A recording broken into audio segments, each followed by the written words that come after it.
Guys, ഈ ഒരു video ആണ് നിങ്ങളൊരു SSLC സ്റ്റുഡൻ്റ് ആണ് ഗൈസ്. അപ്പോൾ നമ്മുടെ അടുത്ത പരീക്ഷയാണ് ഹിന്ദി. ബ്രോ, ഹിന്ദി എനിക്ക് ഇതുവരെ A+ ഒന്നും കിട്ടിയിട്ടില്ല. ഭയങ്കര പാടാണ്. എങ്ങനെയൊക്കെ ചെയ്തിട്ടാണ് ബ്രോ, എന്തൊക്കെ കാര്യങ്ങൾ ചെയ്താലാണ് ഹിന്ദിയിൽ A+ കിട്ടുന്നതാണ് ഇപ്പോൾ ഇന്നത്തെ ഒരു വീഡിയോ.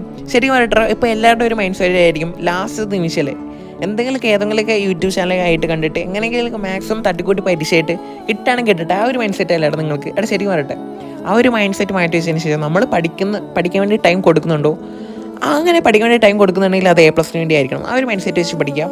ശരി പറയട്ടെ, എങ്ങനെയാണ് A+ കിട്ടുന്നത്, ഹിന്ദിയിൽ A+ കിട്ടുന്നതായിട്ട് ഇന്നത്തെ ഒരു വീഡിയോ. അപ്പോൾ നമുക്ക് എന്തായാലും വീഡിയോയിലോട്ട് പോകാം ഗൈസ്. അപ്പോൾ ഫസ്റ്റത്തെ സ്റ്റെപ്പ് എന്താണെന്ന് നോക്കുകയാണെങ്കിൽ, ഈ ഒരു വീഡിയോ നിങ്ങൾ എപ്പോഴാണ് കാണുന്നത് അതിന് സംഭവമൊന്നുമില്ല, മറിച്ച് ഈ ഒരു വീഡിയോ നിങ്ങൾ എപ്പോഴാണോ കണ്ട് കഴിയുന്നത് അപ്പോൾ മുതൽ നിങ്ങൾ പഠിക്കാൻ തുടങ്ങുക.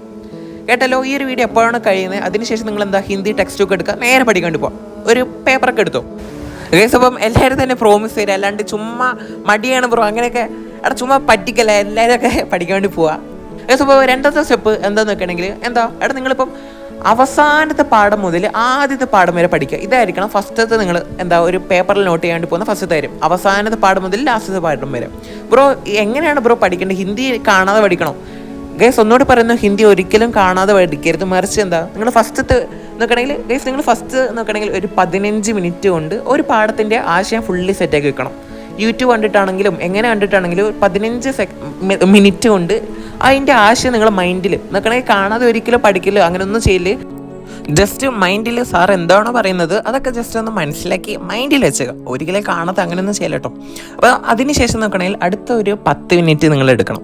ആ 10 മിനിറ്റിൽ എന്താ ശരി സ്റ്റേറ്റ് നോക്കണമെങ്കിൽ നിങ്ങളിപ്പോൾ എന്താണോ പഠിച്ചത് അതിൻ്റെ ഒരു ആശയം നിങ്ങൾക്ക് ജസ്റ്റ് ആ ഒരു പേപ്പറിലൊന്ന് എഴുതി പോവാം. ബ്രോ, എനിക്ക് ഹിന്ദി എഴുതാനൊന്നും അറിയില്ല.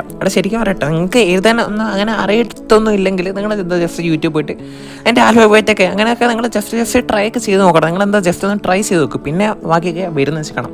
അങ്ങനെ നിങ്ങൾ ഇങ്ങനെ ഓരോരോ പാഠം ഇങ്ങനെ കവർ ചെയ്ത് അങ്ങനെ മൊത്തം പോയിക്കുന്നത് എത്ര നേരം വേണമെങ്കിലും ആയിക്കോട്ടെ, നിങ്ങൾ ജസ്റ്റ് ബ്രേക്ക് ഒക്കെ എടുത്ത് ഫുൾ സെറ്റാക്കി ഒക്കെ എടുത്ത് പോവുകയാണെങ്കിൽ എന്തായാലും കിട്ടാവുന്നുള്ള. അപ്പോൾ ഇതിൻ്റെ കൂടെ നമ്മുടെ ഹിന്ദി ടെക്സ്റ്റ് ബുക്കിൻ്റെ സൈഡിലായിട്ട് കുറേ ക്വസ്റ്റ്യൻസ് ഉണ്ടാവും. അപ്പോൾ ആ ഒരു ക്വസ്റ്റ്യൻസിൻ്റെ ആൻസേഴ്സ് ഒക്കെ നിങ്ങൾ മനസ്സിൽ ഫുൾ സെറ്റാക്കി വെച്ചേക്കണം. അതുപോലെ തന്നെ ഡിസ്കോഴ്സസ്, അതിൻ്റെ ആ ഒരു പാഠത്തിൻ്റെ ക്വസ്റ്റ്യൻസ് എന്ന നിലയിൽ നിങ്ങൾ വേറെ യൂട്യൂബ് ചാനലൊക്കെ കണ്ടിട്ടുണ്ടോ, അവർ തരുന്ന ക്വസ്റ്റ്യൻസ് ഒക്കെ നിങ്ങൾ ജസ്റ്റ് ഒന്ന് മനസ്സിലാക്കി പഠിക്കുക, അല്ലാണ്ട് ഒരിക്കലും കാണാതെ പഠിക്കാനോ അങ്ങനത്തെ ഒരു സംഭവം നമ്മളൊന്ന് എടുത്ത് കയറി അങ്ങനത്തെ ഒരു സംഭവം ചെയ്യില്ല. നമ്മൾ പഠിക്കണമെങ്കിൽ മനസ്സിലാക്കി പഠിക്കണം, അല്ലാണ്ട് കാണാതെ പഠിച്ചിട്ട് ഇനിയും പോയാൽ ശരിയാവില്ല എന്ന് നിങ്ങൾക്കിപ്പോൾ മനസ്സിലായിട്ടുണ്ടാവില്ലേ. അപ്പോൾ അത്രേ ഉള്ളൂ. അപ്പം എല്ലാവർക്കും തന്നെ ഹിന്ദിക്കും സംഭവത്തിനും എല്ലാവർക്കും തന്നെ A+ കിട്ടട്ടെ എന്ന് വിചാരിക്കുന്നു കേട്ടോ. അപ്പം ഈ ഒരു വീഡിയോ കണ്ടതിന് ശേഷമെങ്കിലും ബ്രോ, ഈ ഒരു വീഡിയോ കഴിഞ്ഞ് ഞാൻ എന്തായാലും ഇനി പഠിക്കാൻ വേണ്ടി പോവാം, ഐ ആം റെഡി എന്നൊന്ന് കമൻറ്റ് ചെയ്യട്ടോ. അപ്പോൾ അത്രേ ഉള്ളൂ ഇന്നത്തെ വീഡിയോ. അപ്പോൾ നമുക്ക് എന്തായാലും കാണാം.